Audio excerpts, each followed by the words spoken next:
E quem é melhor em palavra e ações nobres do que aquele que chama para Allah, faz o bem com dedicação e sinceridade diz: com orgulho e convicção, eu sou dos muçulmanos fiéis.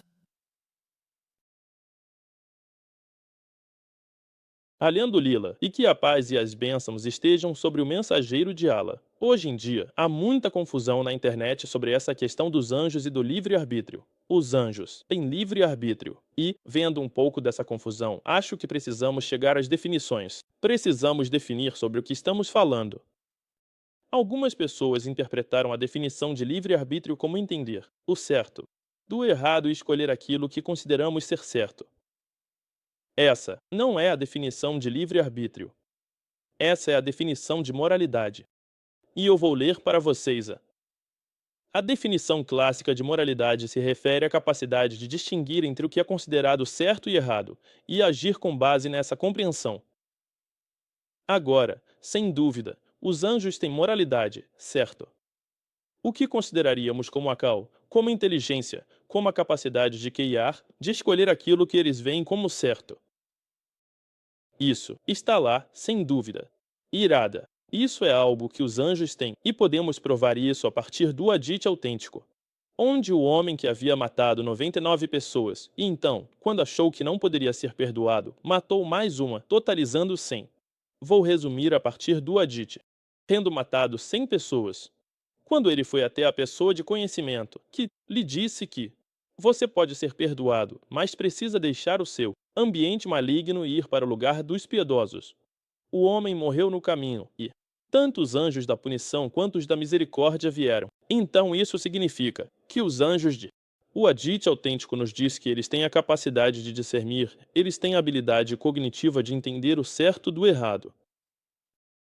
Ambos os grupos de anjos, os anjos da misericórdia e da punição, ao fazerem o que foram ordenados, obedecendo a Allah, um grupo decidiu que aquele homem não havia chegado ao lugar dos piedosos, então ele deveria ser punido. O outro grupo, ele, usando sua própria inteligência, o que Allah os abençoou. Eles disseram: não, ele estava a caminho, já tinha feito seu percurso, então ele deveria ser perdoado. Agora, Allah subhanahu wa ta'ala, de sua infinita misericórdia, encurtou a distância entre o homem e o lugar dos piedosos para ele. E ele foi perdoado. E os anjos da misericórdia o levaram, e os anjos da punição o deixaram em obediência a Allah. Agora, isso não é livre-arbítrio, isso é moralidade. Que eles entendiam o certo do errado, e agiam com base no que viam como certo. Essa é a verdade. Não há dúvida na irada, aqui, os malaika, os anjos, têm isso. Mas deixa eu te ler a definição de livre-arbítrio. É a capacidade de agir e fazer escolhas de forma independente de qualquer influência externa. Livre-arbítrio significa agir de acordo com seus próprios desejos. Agora, isso é muito importante, essencialmente fazer o que você quiser, tomando decisões espontaneamente, sem restrições externas. O conceito de livre-arbítrio significa que os indivíduos têm a capacidade de fazer escolhas ruins se assim desejarem. E isso implica a liberdade de escolher qualquer ação, até mesmo aquelas consideradas moralmente erradas. Isso é algo que os malaika não têm.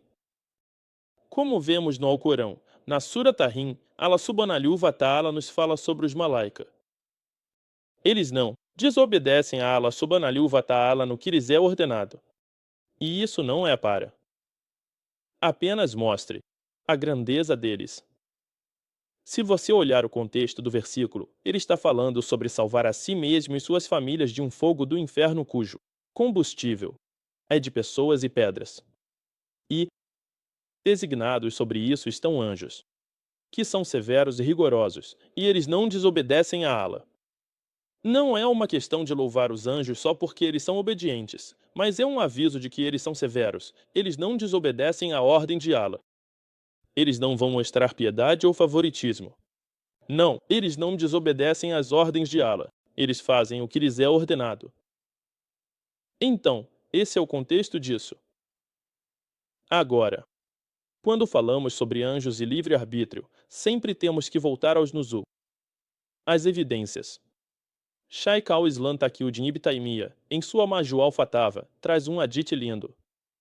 E este é um hadith relatado por Abdullah ibn Salam, que disse que Allah não criou qualquer criação que seja mais querida para ele do que Muhammad sallallahu alaihi wasallam.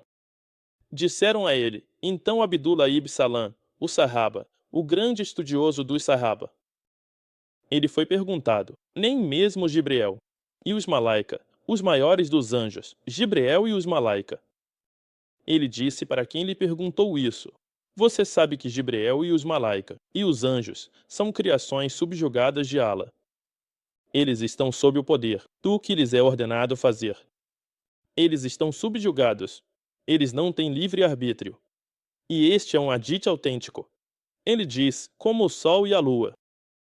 Como o sol e a lua. O sol é ordenado por Allah nascer e ele nasce. Não pode desobedecer a Allah. A lua é ordenada por Allah subhanahu wa ta'ala estar lá e ela está. Ela adora Allah, ela obedece a Allah.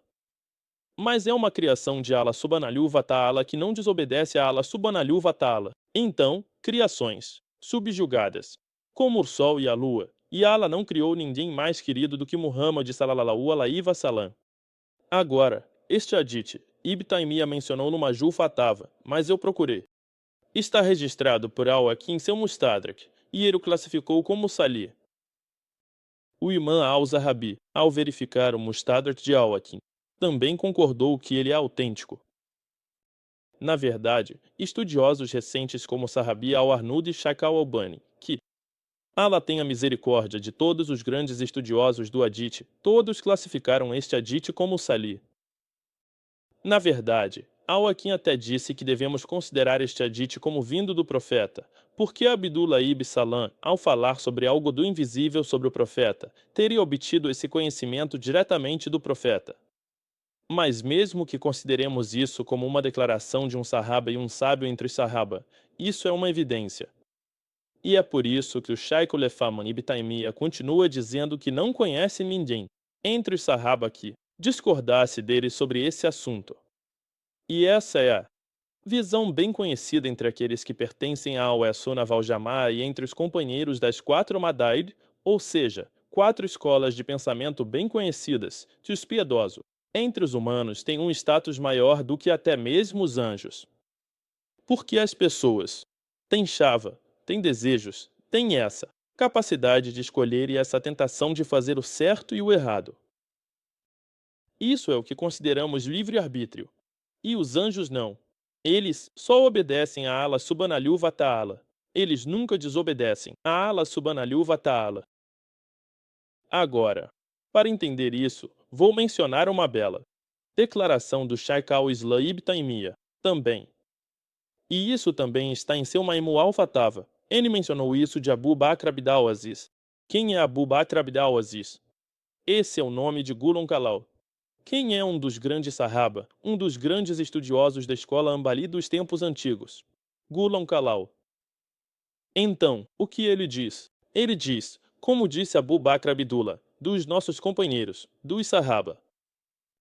O que ele diz? Ele diz que Allah subhanahu wa ta'ala criou para os anjos inteligência, capacidade cognitiva, como mencionamos sobre a moralidade, entendimento, sem chava, sem nenhum desejo, e para os animais, para as bestas da terra, há chava, há desejos, mas sem entendimento cognitivo. Os animais agem por instinto. Para as bestas da terra, há chava, há desejos, mas sem entendimento cognitivo.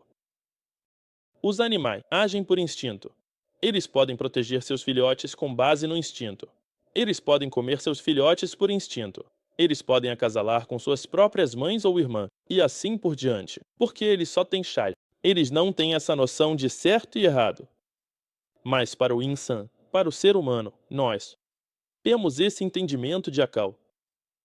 Nós temos essa inteligência de moralidade e capacidade cognitiva, mas também temos chava, temos desejo, e entre isso, o livre-arbítrio para tomar essas decisões. É por isso que os anjos não têm recompensa na vida após a morte por sua obediência. Eles já estão com Allah subhanahu wa ta'ala, mas os humanos e os jins serão questionados porque eles têm o livre-arbítrio para escolher entre o certo e o errado. E às vezes, escolhemos errado e seremos punidos. Os malaika não são punidos. E, quando escolhemos o que é certo, superando nossos desejos, então somos recompensados na vida após a morte por utilizarmos nosso livre-arbítrio da maneira correta, ao escolher o que é certo, e seremos elevados a altos status no Jana. E os anjos estarão nos servindo no Jana. Por quê? Porque os anjos permanecem naquele mesmo espaço. Mas os humanos e os jin, com a capacidade de escolher o errado, quando não o fazemos, então recebemos essa recompensa. E é por isso que os piedosos entre os humanos têm um status maior do que, até mesmo os anjos. Mas os desobedientes entre os humanos que abusam do seu livre-arbítrio para escolher o que é errado são piores até do que os animais.